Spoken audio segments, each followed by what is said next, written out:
দুহিতা ধাৰাবাহিকখনৰ আজি নিশা আহিবলগীয়া এপিছডৰ প্ৰম' মুকলি হৈছে।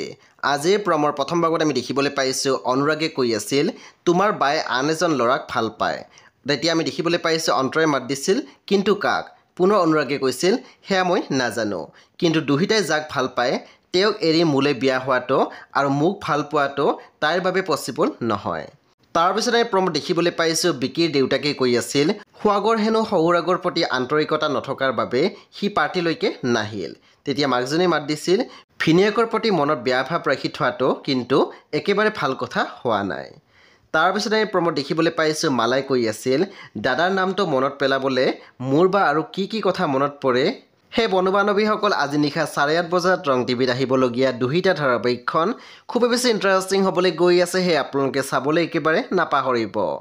পৰৱৰ্তী আপডেটৰ বাবে আপোনালোকে মোৰ চেনেলটো ছাবস্ক্ৰাইব কৰি কাষত থকা বেল আইকন টিপি দিবলৈ একেবাৰে নাপাহৰিব আৰু প্লিজ আপোনালোকে মোৰ ভিডিঅ' এটা লাইক কৰি দিব।